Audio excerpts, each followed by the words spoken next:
Добар ден, почитувани гледачи. Добродојавте во уште една емисија Лилна. Денес сакам да зборувам за една билка, по-конкретно сакам да зборувам за еден зеленчук кој што е, да речам, во спектарот на народната медицина. Поточно можам да кажам дека овој зеленчук е доста заборавен, меѓутоа наоѓа многу голема и многу широка примена во народната медицина. Но верувајте дека бенефитите од користењето на овој зеленчук се навистина многу големи. Токму денес зборуваме за црната ротква или уште позната како црна трупка. Значи, овој зеленчук пред се, како што реков, е доста заборавен. Овде има мало парче од црна ротква, меѓутоа многу црните роткви претежно може да порасат и многу поголеми. Меѓутоа, со цел нели да ви покажам како изгледа тоа, го одбрав ова парче.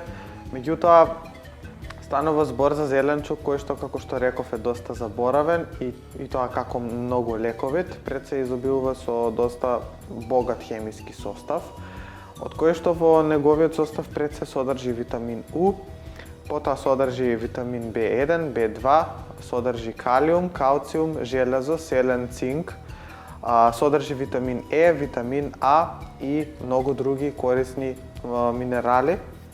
А потоа морам да го напоменам и етеричното масло кое што го содржи во неговиот состав. Овде станува збор за една билка која што по себе има еден остар мирис и остар вкус, значи многу малку налутнува. Морам да го напоменам за сите оние кои што имаат проблеми со лутина, односно кои што не понесуваат лутин и слично. Не е некоја премногу лута билка, но морам да напоменам дека во себе има лутина. Морам, како што кажав, наоѓа широка примена во народната медицина и се користи за многу заболувања. Пред се морам да напоменам дека ова е лек број 1 за лекување на кашлица, лек број 1 за лекување на респираторни заболувања и тоа дава одлични резултати за многу брзо време во смирување на кашлицата, во чистење на плуќата и подобрување на искашлувањето, поточно исфрлањето на секретот. Добрата страна е тоа што може да користат деца и тоа деца над 1 година може слободно да се користи како лек. Тоа е доста познат лек кој што се припрема со мед. Доста едноставно се прави, значи се што е потребно да направите треба да го исечете овој горниот дел. Јас сега ќе го исечам на брзаница чисто да ви покажам како се прави тоа. Значи се сече горниот дел, се отвора самиот зеленчук како овде, потоа се длаби внатрешноста на самата трупка и се полни со мед. Кога ќе се наполни со мед, значи кога самата длавнатина ќе се наполни со мед, се враќа ова повторно нели се става и се оставя на собна температура до 124 часа. По 24 часа добиениот сок, бидејќи медот делува на извлекување, значи сокот од самиот зеленчук ќе се извлече, се добива еден многу квалитетен сируп, поточно еден многу добар квалитетен напиток. За дечиња се користи 3 пати на ден по едно кафено лажиче, половина час пред јадење, додека за возрастни се користи 3 пати на ден по една голема супена лажица, половина час пред јадење. Кашлицата за многу брзо престанува. Ова ви е доста добар лек да се користи за астма, доста добар лек да се користи за хронични заболувања, како што е хроничен бронхитис, пневмонија, туберкулоза и слично. Покрај тоа што црната ротква значи делува на подобрувањето на респираторниот тракт, одлично е да се користи и за подобрување на циркулацијата. Значи сите оние кои што имаат проблеми со ланни нозе, ланни раце, црната трупка треба да имате секојдневно, поготово овој период, зимниот период, значи ова негде од прилика црната трупка ќе има до месец февруар, март најкасно, затоа искористете максимално, искористете ги сите бенефити од оваа билка, бидејќи навистина се преголеми. Покрај тоа што делува на циркулацијата, благодарение на многуте витамини и минерали, морам да напоменам, поготово благодарение на селенот и цинкот кои што се во незиниот состав, значи делува на подобрување на работата на тироидната жлезда. Сите оние кои што имаат проблеми со тироидната жлезда, дали е тоа хипертироизам или хипотироизам, значи морате да ја користите, бидејќи селенот и цинкот знаеме дека го подобруваат имунолошкиот систем, со тоа всушност се зајакнува организмот, а бидејќи селенот допринесува за подобрување на работата на тироидната жлезда, значи овде имате многу голем бенефит од истата.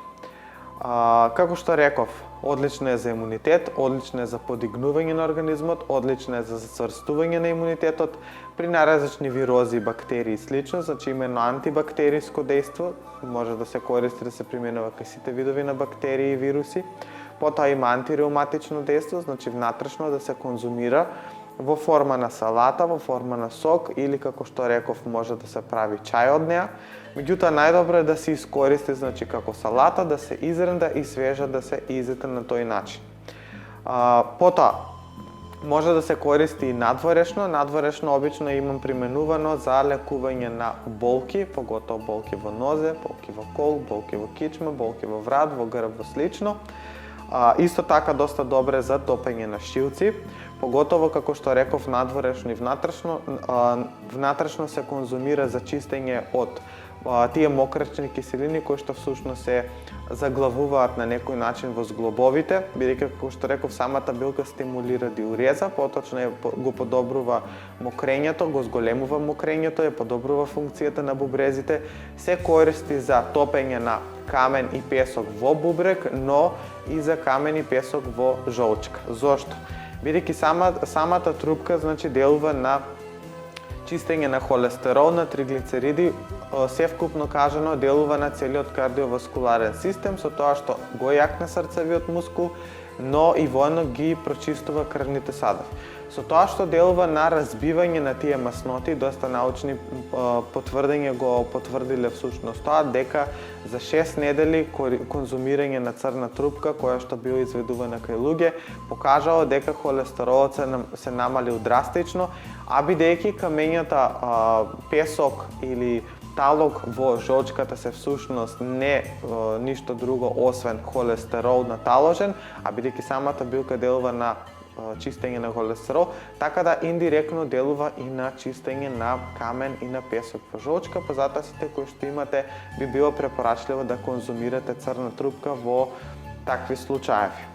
Освен тоа, делува на подобрувањето на работата на црниот дроб, значи сите кои што имаат проблеми со црниот дроб, без разлика дали е тоа хепатитис, без разлика дали има оштетување на црниот дроб, без разлика дали станува збор за некакви други посериозни заболувања на црниот дроб, како што се акни, значи акните се всушност болести на црн дроб, односно делува комплетно да исчисти крвта, со тоа всушност го прочистува и црниот дроб, па затоа сите кои што имаат проблеми со замастен џигер, замастен црн дроб, замастување во крвните садови, ова е билка број 1 да се користи за истите.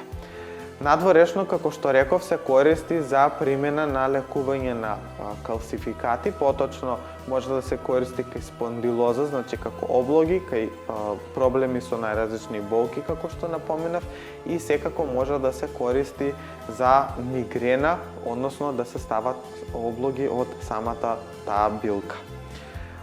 Има широк спектар на лекување, пак ќе кажам, доста заборавена билка, но нас како не интересира оно што можеме да приготвиме од неа.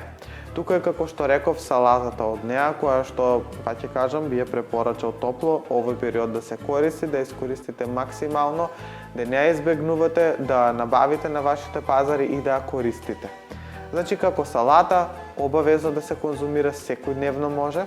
Потоа можете да ставите во блендер, да се направи сок од неа да се добива. Има една терапија, односно еден стар рецепт кој што сакам да го споделам со вас, а тоа е за лекување на камен, песок или талок во жолчка. Рецептов е на следниот начин. Значи се зема црна трупка, црната трупка добро да се измие, да се ичисти, значи ова црниот дел треба да се излупи, потоа се сецка ситно, се блендира. Откако ќе се изблендира, се остава на собна температура да стои 2 часа, по можност да биде на топло со цел да пушти сок. Следнава терапија се пие по шема. Првиот ден се пие една ракиска чашка сок од црна трупка. половина час пред појадок. Вториот ден 2 ракиски чашки, половина час пред појадок. Третиот ден 3 чашки, четвртиот ден 4 чашки, петиот ден 5 чашки. Шестиот ден, сега се враќате назад, шестиот ден се користи 4, седмиот ден се користи 3, осмиот ден се користи 2 и деветиот ден, односно последниот ден, бидејќи целата терапија трае 9 дена, се користи 1 ракиска чашка. Се прави пауза од 7 до 10 дена и потоа третманот се повторува уште еднаш, односно би било пожелно да се повтори 3 до 4 пати по 9 дена и потоа да си направите проверка на лекар да видите до каде е вашата состојба со жолчката. Како што реков, ја стимулира жолчката, ја чисти жолчката. Овој лек може да се користи и за камен во бубрези, значи многу е добар да се конзумира. Но претежно, како што реков, овој рецепт доста добри резултати дава кај проблеми со жолчката. Тука е лековитиот оцет кој што можете да го направите од оваа билка, кој што се прави исто така доста едноставно, доста лесен, наоѓа широка примена, значи потребно ви е 100 грама црна трупка, која што добро се сецка или се ренда, се закиснува во 500 мл јаболков оцет. Да стои тоа 21 ден, се процедува потоа, но и не морате да го цедите и се користи 2 до 3 пати на ден по една кафена лажичка во вашите супи, поготово зимен период, значи изванреден да се користи овој период. За оние кои што имаат проблеми со тероидната жлезда, црната трупка би препорачал да ја комбинирате со анасон, значи анасонот исто така содржи селен. Потоа, можете да ја користите напоредно со бразилски ореви, значи по 2 до 3 бразилски ореви неделно, напоредно со секојдневно јадење на трупката. Верувам дека после 3-месечна терапија, кога ќе проверите тероидната жлезда, дека вашите проблеми ќе исчезнат. Тука може да направите и тинктура од црна трупка, која што исто така се прави на едноставен начин. Значи 100 грама црна трупка се ренда, се става и се закиснува во 500 мл домашна ракија од 40 до 50%. 121 ден, потоа се процедува и се конзумира 3 пати на ден по 20 капки. Ова е изванредно да се направи сега со цел да имате во текот на целото лето. Бидејќи, како што реков, делува на излачување на урината, односно е добар диуретик, со тоа го намалува и високиот крвен притисок, делува индиректно на слабење, така да сите оние кои што имаат подуеност, гасови и слично, делува на средување на тој проблем и воедно морам да напоменам дека е добар дигестив, поточно делува на подобрување на дигестивниот тракт, односно ја подобрува работата на желудникот, ги чисти темелно цревата, поготово сите оние кои што имаат проблеми со киселини и слично може да се користи, надуеност, гасови и слично, значи можам да кажам сеопшто дека едно мало коренче има широк спектар на лекување и тоа што велам јас итекако треба да ни биде во исхраната и како треба да ни биде во нашата домашна аптека, да го набавиме и да го имаме. Се надевам дека научивте нешто ново, се надевам дека научивте нешто повеќе за оваа билка и секако верувам дека ќе отидете на вашите пазари, ќе ја набавите и ќе ја имате во вашите домови. Ви посакувам да бидете во добро здравје, до наредна емисија, се гледаме.